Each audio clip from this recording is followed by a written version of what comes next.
میرے یار نے میرا نام تو لیا کہ جا میرے بندے، جو اس نے کہا نا کہ موسیٰ جا میرے فلاں بندے کو، میرے فلاں بندے کو یہ بات کہہ دے کہ تیری میں نے عبادت رد کی ہے. یہ جو اس نے کہا نا میرے بندے، یہی لفظ میرے لیے خوشی کا باعث ہے. اس نے مجھے پکارا ہے، اس نے میرا نام لیا، کسی گنتی میں تو میرا نام رکھا ہے نا، مجھے ایسے تو نہیں بے نام تو نہیں چھوڑا. یہ تو ایک قصہ ہے. اس کے بعد ایک قصہ ہے اس ولی کا جس نے 400-500 سال عبادت کی ہوئی تھی، تو اس کی عبادت بھی کیسے رد ہوئی؟ 2-3 دعاؤں میں اس کی عبادت رد ہو گئی. واقعہ ایسے ہے کہ موسیٰ علیہ السلام کے ساتھ جو خادم گیا تھا، جو سورۃ کاف میں تذکرہ آتا ہے، وہ خادم کون تھا؟ وہ یوشع بن نون تھے. وہ حضرت موسیٰ علیہ السلام کے بھتیجے تھے، رشتہ دار تھے. ان کا لشکر گیا، تو وہ جو ایک اللہ کا ولی تھا بالم بن اور، اس کی قوم کے ساتھ لشکر کشی تھی، ان کے ساتھ جنگ تھی. تو آپ جب گئے تو پتہ چلا کہ یوشع بن نون اپنا لشکر لے کے پہنچ گیا. تو اس قوم نے جا کے اپنے اس ولی سے کہا کہ اللہ کے ولی تو دعا کر کے یہ یوشع بن نون کو شکست ہو جائے اور ہماری قوم کو فتح ہو جائے. تو اس نے کہا اللہ کے بندو، وہ یوشع بن نون نبی ہے اور میں ولی ہوں، نبی کے خلاف دعا کروں؟ اللہ کا قہر مجھ پہ نازل ہوگا، عذاب ہوگا مجھ پہ. یہ کیا بات کر رہے ہو آپ؟ ایسی بات نہ کرو، میں نہیں کروں گا. تو انہوں نے بہت جتن کیے، بہت کچھ کیا، ادھر ادھر کی باتیں سنائی، کرتے کرتے کرتے بہت ٹائم لگ گیا. لیکن انہوں نے اس کو مجبور کر دیا کہ اس نے بد دعا کرنی تھی کہ یہ یوشع بن نون کو شکست ہو اور میری قوم کو فتح ہو.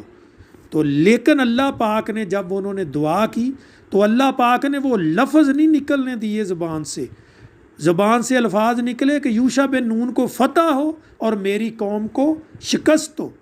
اسی بات پہ جب اس نے یہ بات کہہ دی تو کہتے ہیں کہ اس کی زبان لٹک گئی، باہر نکل کے زبان اس کی باہر نکل آئی. تو اس نے کہا میں تمہیں کہا تھا کہ نبی کے خلاف دعا نہ مجھ سے کرواؤ، یہ بہت بڑا مسئلہ ہوگا، یہ بہت بری بات ہوگی میرے لیے، یہ بہت خطرے کی بات ہوئی. دیکھو کیا ہوا.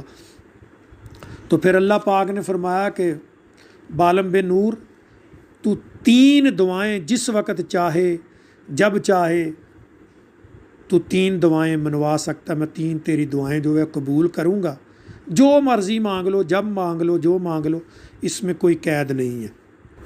تو جب وہ گھر آیا نا تو عمر تو بہت ہو چکی تھی اس کی، 400-500 سال اس نے عبادت کی ہوئی تھی. تو عمر بھی تو کم از کم 600 سال یا 550 سال یا 500 سال ہوگی. تو اس کی بیوی کی بھی اتنی عمر تھی، بہت بوڑھی ہو چکی تھی، وہ بھی بہت بوڑھا ہو چکا تھا. تو جب گھر پہنچا نا تو بیوی کو کیسے خبر مل گئی کہ اس کی 3 دعائیں جو ہے نا وہ قبول ہونی ہیں، یہ جو بھی کرے گا وہ دعائیں قبول ہوں گی. تو اس نے کیا کیا، آ کے اس سے بڑا پیار محبت سے میٹھی میٹھی باتیں کی. تو کہنے لگی کہ دیکھو میں تو بوڑھی ہو گئی ہوں، آپ کی خدمت بھی نہیں کر سکتی.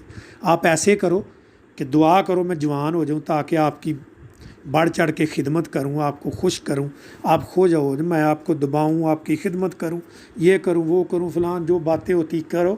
تو وہ ایسے کرو. تو اس نے دعا کر دی کہ یا رب العالمین میری بیوی کو نوجوان کر دے. تو جب وہ 18-20 سال کی یا 22-24 سال کی بنی تو وہ تو اس وقت بہت حسین و جمیل تھی، خوبصورت تھی. تو جب وہ خوبصورت بنی تو اس نے دیکھا کہ آدمی تو میرا 500 سال کا، یہ تو بالکل بوڑھا ہے، میں اس کے ساتھ کیا کروں گی.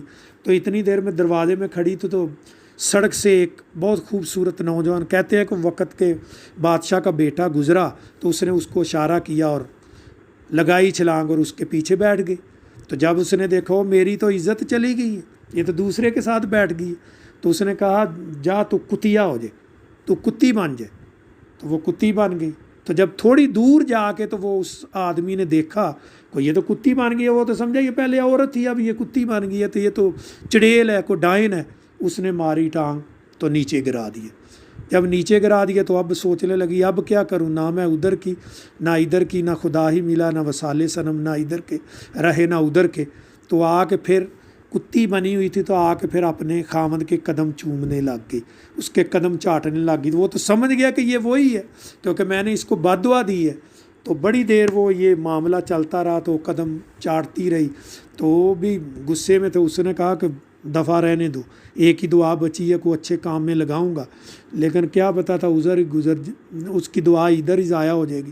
تو پھر اس نے وہ دعا دوبارہ کی کہ یا رب العالمین، یہ جو میری بیوی ہے اس کو اسی حالت میں کر دے جس حالت میں یہ پہلے تھی۔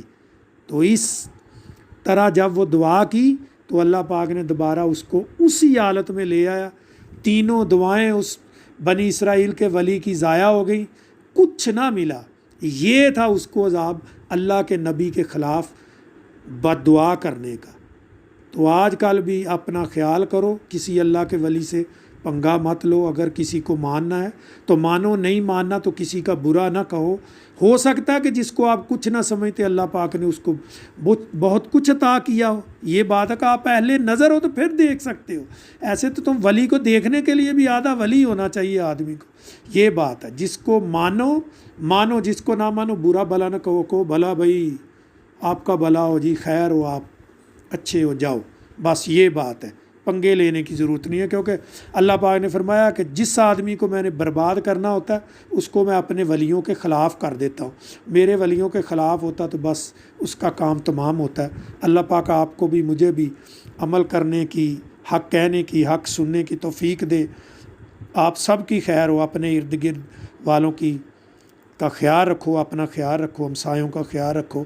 اللہ پاک اس ملک کی خیر کرے، پاک فوج کی خیر کرے، سکورٹی اداروں کی خیر کرے، آپ سب کی خیر کرے۔ وآخر دعوانا ان الحمد للہ رب العالمین۔ الصلاۃ والسلام علی رسول الکریم، اما بعد۔